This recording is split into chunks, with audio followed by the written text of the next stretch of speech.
Hi everyone. I'm not very used to speaking in public, so just bear with me. I first want to thank Totem Road. I absolutely love this space, and I really give my thanks to Don and Chi and the team for having my work up in this incredible venue, and I really believe in their product, which is sustainable furniture, and I love to be associated with that. I also want to thank all my lovely friends who are helping out tonight. I really appreciate it. And all the other friends who, well, you guys know who you are. I love you so much, and they believe in me. And sorry.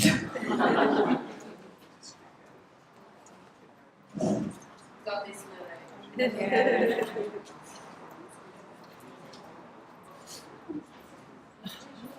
Sorry. Another big thanks goes to Bettina, who has just been a wealth of wisdom for me, and I can't thank you enough. I appreciate you so much. She's helped me so much in my business over the last 3 months, and I wouldn't really, I don't think, be here, standing here today without her by my side. So now that's over. Thank you all for coming. The work that's up in this exhibition tonight is a part of 2 different collections. One is my Out of Africa collection, which is a lot of work that is from Kenya, where I grew up. A lot of the tribal groups here are from North Kenya. And then the other side of the work, the lip plate series, is from the Omo region in Ethiopia. It's really great to see the work up tonight. It not only takes a lot of time and effort just to frame and print, and everyone involved in helping out there, especially my framers in the back there. Thomas, thank you. Terry Crossphoto, I love you guys. But also just organising the trips into these remote areas. It takes a lot of time and effort, and it's not always easy, and so it really is so satisfying to see the work up on the walls tonight. I'll just talk a little bit about the Omo series, because this was quite a challenging trip for me. No one actually knows a lot about the stories apart from my close friends, but I was actually stranded for 6 days in the middle of nowhere with nothing but the clothes on my back during this journey. It was very challenging. I was near Sudan, there was militia around, and we had a situation where we had to abandon our vehicle and everything in it, and we were already 3 days drive from any civilization, and it was really full on.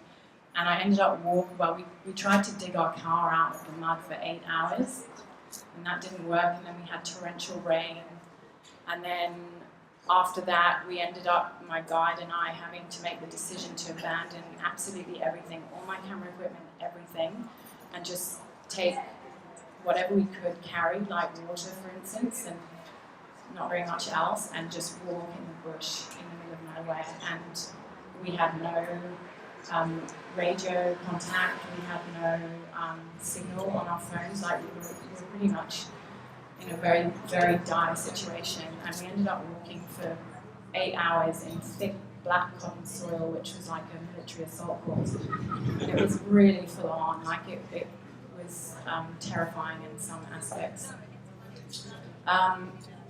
Anyway, we eventually did get to a little village, and we sought help there, but it took another 3 or 4 days, and I ended up kind of stranded in a shebeen, which is, I know you're laughing because you know the story. It's pretty much a whorehouse, which is horrendous to say, but I ended up seeking refuge there, and it was the only place that I could find help, and it was pretty bad conditions. Anyway, eventually 6 days later we managed to get our vehicle back, and without having anything taken from the car, it took actually another 2 days drive around this area to civilization. And at that point in time, I managed to get to a small town that had facilities in it, like a shower. I hadn't showered in like 6 days. and I had signal, so I called my dad and I was like, Dad, this is what's happened. You know, I'm alive, it's been really horrendous. And he was like, get the hell out of there now. And I was just like, I haven't gone through this whole mission and gone through hell and back to leave now when I've only taken probably one morning of photos. So I was just like, I can't leave, I have to just continue. And so I ended up staying another 3 days and photographing some of probably the best work I've ever done. And I think it was probably because I was immersed so fully in the story that I managed to produce the work that I did. And I actually didn't look at the photos for about 2 weeks because when I finally got back to Kenya, I was pretty traumatized.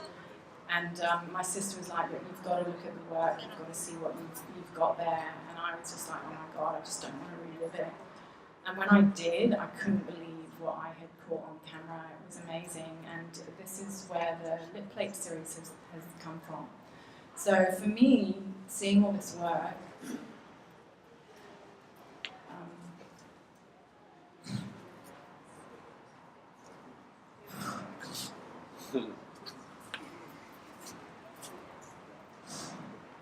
it's really, it touches my heart. So anyway, I'm not very good at this, so I hope you're having a really good night, and I'm going to end.